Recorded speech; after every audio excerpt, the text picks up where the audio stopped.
Now, from CBS News Miami, this is Facing South Florida with Jim DeFede. Welcome to Facing South Florida. I'm Jim DeFede, and there were a number of developments this past week that give us a clear picture of what happened to Miami-Dade Police Director Freddy Ramirez. Now, let me start off by saying that one of the reasons why this story has been so devastating is that Ramirez was widely admired and respected both in the department and in the community. That is not an easy thing to accomplish for a police director in this day and age. But like all of us, Ramirez had his own personal failings, and they led to an argument between him and his wife that night in Tampa. Why they argued isn't important, but they argued. It grew loud, and the police were called. He was briefly placed in handcuffs, and he and his wife were questioned about an anonymous report that he had placed a gun in his mouth. They both denied that happened. Ramirez was calm when the officers questioned him, and his wife said she did not think he posed a threat to himself or others. Before he was released, Ramirez asked if the officers were going to write a report that would become public. They said they were. Ramirez asked if their body cameras were on. Again, the officers said yes, they were. After the officers left and Ramirez and his wife started back to Miami, Ramirez began to spiral. As a candidate for county sheriff, I suspect he thought the video of him in handcuffs, coupled with a police report that said he may have threatened to kill himself, would end not only his campaign, but cost him his job. As he drove back to Miami, he called Mayor Cava from the car and offered to resign. He spoke to friends and said he had messed up. Those who spoke to him said he grew agitated and emotional as he believed everything he worked for was slipping away. He then pulled off to the side of the road and shot himself. Now, I've had some people call and argue with me that we should not link Freddie Ramirez's attempted suicide with the suicides of other police officers, and that the reasons he shot himself had nothing to do with his job as a police officer. They may be right, but I disagree. I don't think you can compartmentalize a person's life that way. And so I don't mind taking a moment to talk about the mental health of police officers, because more officers die by suicide in this country than they do in the line of duty. This week, I spoke to Miami Police Chief Manny about the need for more mental health counseling for police. So, Jim, I don't have enough facts or I feel comfortable talking about the incidents surrounding Director Ramirez, other than the fact that my thoughts and prayers go out to him and his family. And I can tell you, from beginning my 30th year in law enforcement, that this profession can be unforgiving, both on family, on your mental health, and your personal well-being. So as a preventive measure for many years now, I have subscribed to doing psychological therapy. I mean, all police departments, whether it be Miami-Dade or the city of Miami, we have an incredibly robust employee assistance program, because we recognize the stressors that are on our brave men and women each and every day. So I personally have a monthly checkup with my psychologist, just to kind of sit down, do a little biofeedback, and get some insight on how I'm feeling and my mental well-being as a whole. When did you start doing that, and was there something that prompted you to start doing that? So many of us experience personal problems. For me, started with having marriage problems and relationship problems, and that kind of led into couples counseling, and I absolutely initially saw the benefit of it. We did family counseling together, and that was almost 20 years ago. And then as it evolved and I started to professionally develop and ascend through the ranks, the stress becomes a lot heavier, and it weighs in on you. So as a preventive measure, like I said before, I subscribe to monthly sessions. Whether you're feeling anxiety or not, right? It's just a matter of you just sort of you just do a little tune-up every month. And I personally feel that if you wait till the stresses are on you and you're getting to that feeling where you're already beginning to feel uncomfortable with yourself, it might be past the point of prevention, right? Now it might be the point of taking care of it instead of preventing to get to that. So for me, as an outlet, I get there and I talk, and sometimes I sit down and I feel perfectly fine. And once we start talking, issues will come up. And I can tell you very early in my role as chief, we had an incident where a mother took the life of 2 young kids. And Jim, I can tell you that I was not right. Every officer on that scene was not right. There are things that police officers see every day that cannot be unseen. We hear stuff that cannot be unheard again. And that scars your mind and your soul. And if you don't seek an outlet, it begins to weigh on you. Most of the calls that we respond to are not good. They're an incident of a child being abused, a marital couple fighting, a missing person, a suicide, a shooting where people are suffering and families are being destroyed and torn apart. So those begin to weigh on you. So as a coping mechanism, a lot of cops, their heart becomes callous. They become cold. They try not to build those relationships when they go on the scene. Instead of opening up and letting folks in as a coping mechanism, you kind of shoot them out. You kind of keep them at a distance.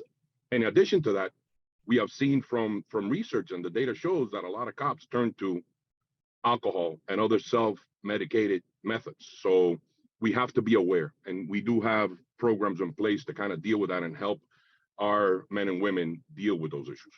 Well, one of the things, too, I talked to Judge Leifman last year on another story I'm working on with regard to mental health within the jails and prison system.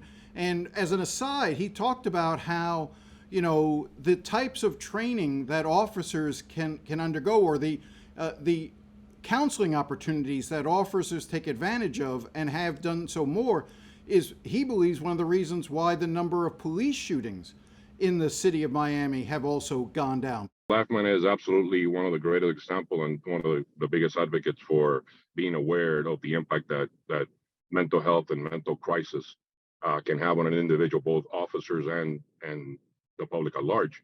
And I can tell you, one of the turning points, it's funny you should mention Judge Leifman, because one of the turning points in when I began to get this, broader awareness of the importance of mental health is I was on one of the first crisis intervention team trainings that Judge Leifman did back in probably 2001, 2002, as an early sergeant.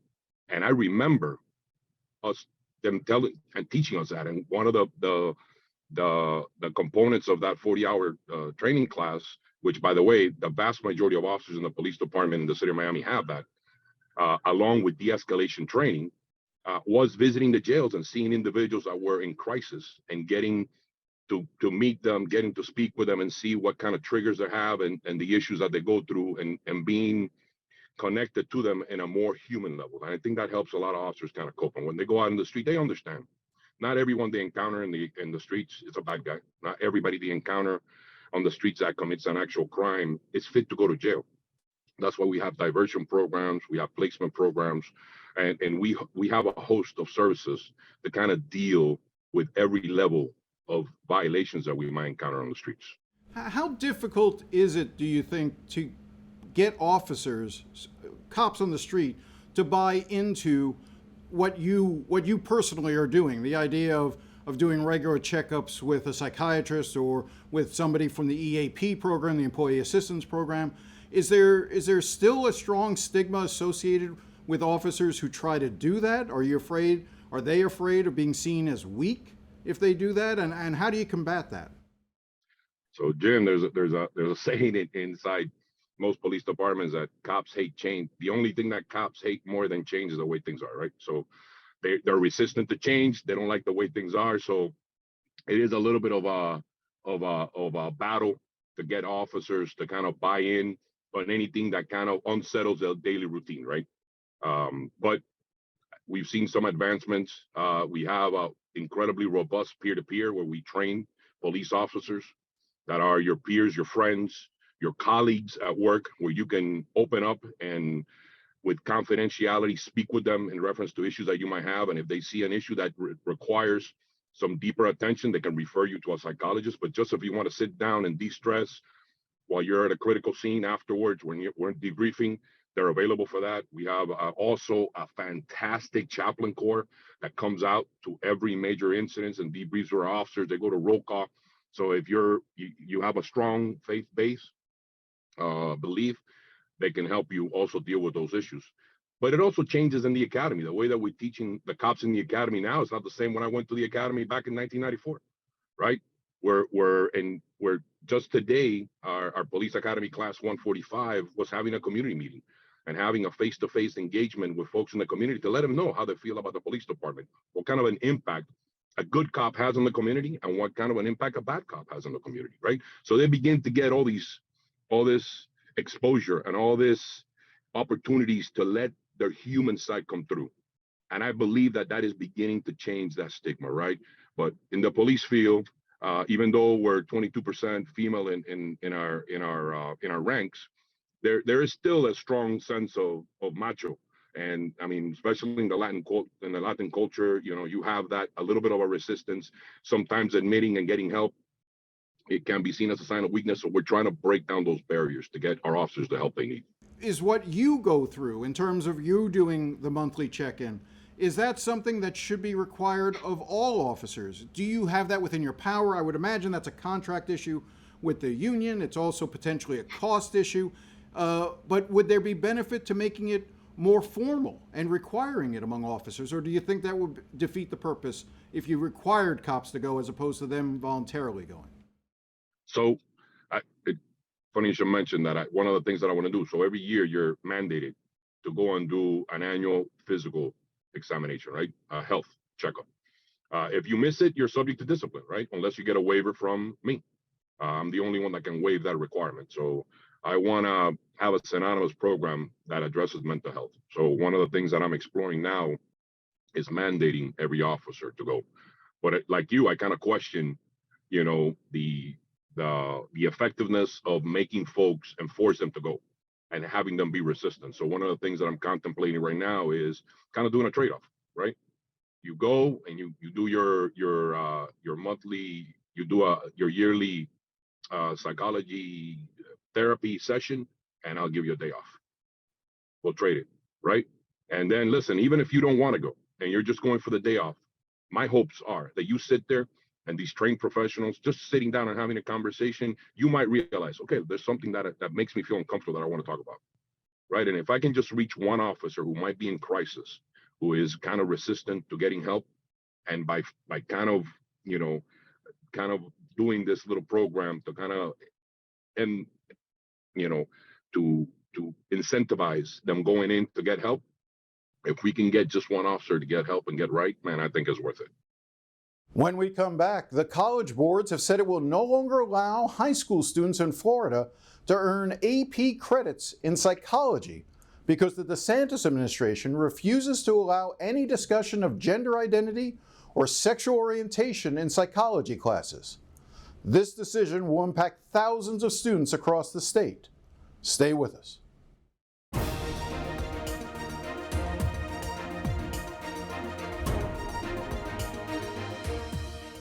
Welcome back. On Thursday, the College Boards, the group that operates the Advanced Placement Test program across the country, announced it would no longer allow AP psychology tests to be given in Florida since teachers are now banned by the state of Florida from teaching issues surrounding gender identity and sexual orientation, two elements of the psychology course. The announcement comes as the school year is about to start. The Florida Department of Education says the College Boards should stop playing games with students.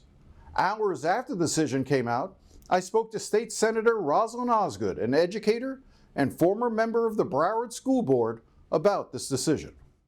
This continues the political war.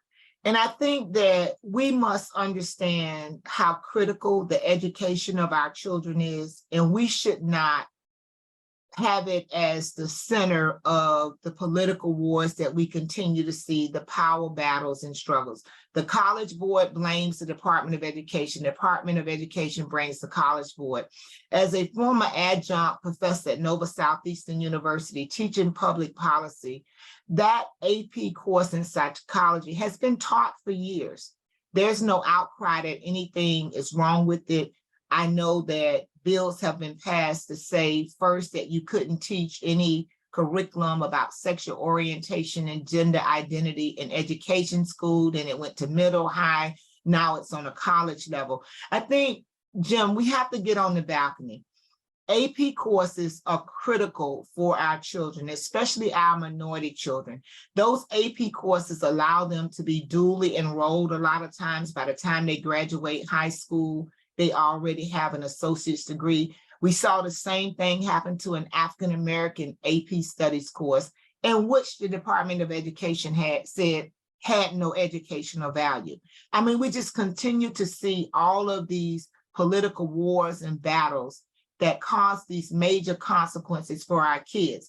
When a child takes an AP course, it can boost their GPA by like 6 points if it's an A, 5 points if it's a B. That really helps them when they're looking to go to the next level, to college. Also, it becomes a cost saving for them. If they're able to accrue college credits in high school, those are fewer credits they'll need in college, and therefore it makes college more affordable in many ways. Am I correct?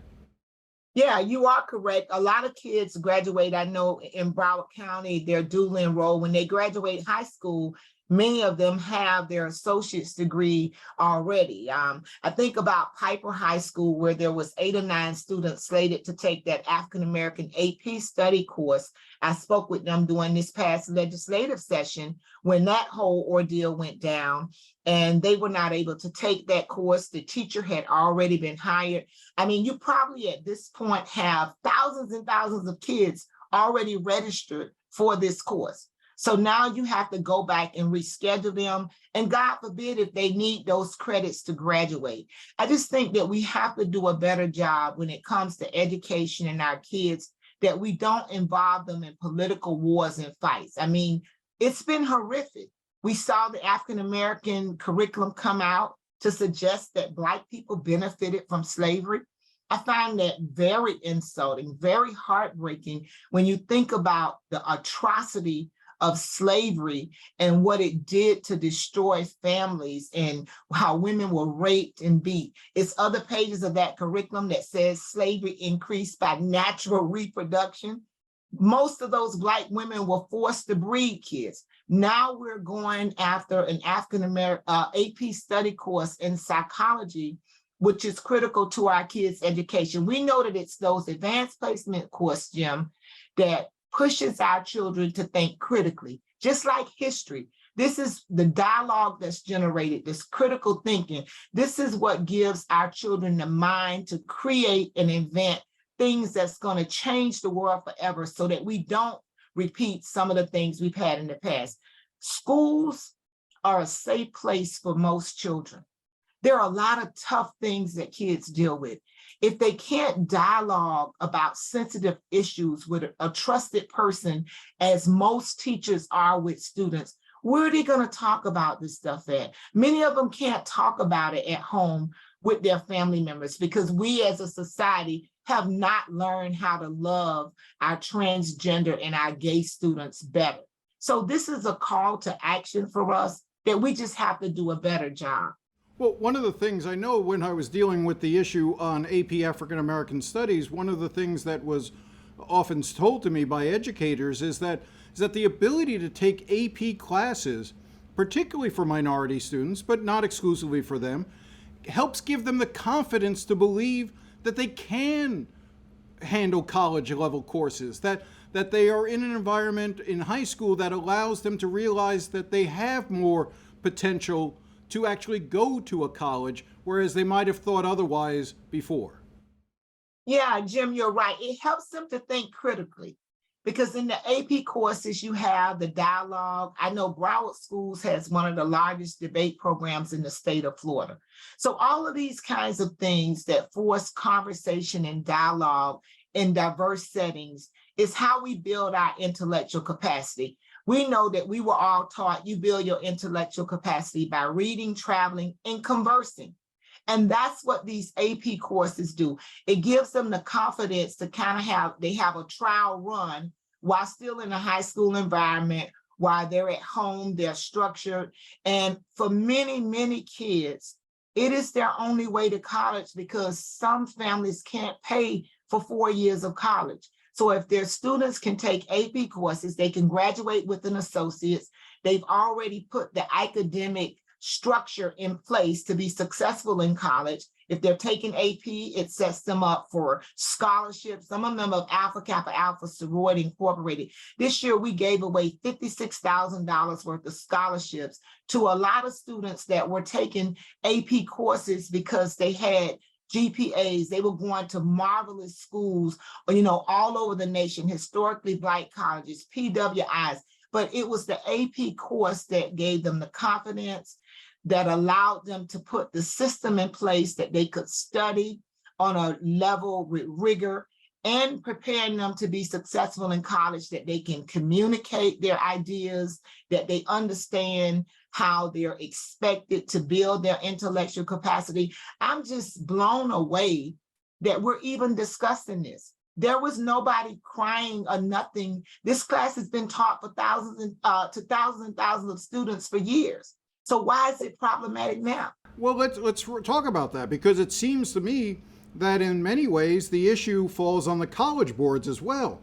To suddenly announce that they are not recognizing the AP courses just a couple of weeks before the start of school, do you blame the college boards for suddenly making this announcement? Or does the fault lie with the state of Florida and their curriculum? Because the college boards essentially are saying, since you're prohibiting the teaching of certain aspects that are necessary for the psychology course, the AP psychology course, we can't offer it any longer. Who's at fault here? I think they both are. And that's what I meant when I said earlier, you can't play power games and political games with our children's education. College Board is a prestigious organization. The Department of Education is the Department of Education. Jim, they should have had this figured out before now. It's too significant to our children's future that we're now right a couple of weeks out from school and we have this bombshell. This causes chaos in our community. It causes our kids stress. Our kids are already stressed out trying to just live from day to day coming out of COVID. It's just so irresponsible on both the Department of Education and college boards' behalf that we're at this point now and we haven't resolved this. How do you see this playing out? I mean, obviously the college boards has laid their line in the sand. I don't see Manny Diaz as the Secretary of Education backing away, or Ron DeSantis backing away from this, and the students end up getting caught in the middle. And that's what continues to happen. The children pay the consequences, or the teachers or the parents. I just think that we have to find some way to move forward where we prioritize people, that we move away from political wars and power games. Most elected officials, most appointed officials, they are very smart people. And I just believe that we can always come together and have a conversation and figure it out if we prioritize our children. It's not about somebody being right or wrong. It's like, what path do we move forward that's going to be in the best interest of all of our kids? It's irresponsible on behalf of College Board and the Department of Education that this has not been resolved prior to now. We'll be right back. Thanks for joining us. You can follow me on the app previously known as Twitter @DeFede, or email me at jdefede@cbs.com. Thanks again for joining us and enjoy the rest of your day.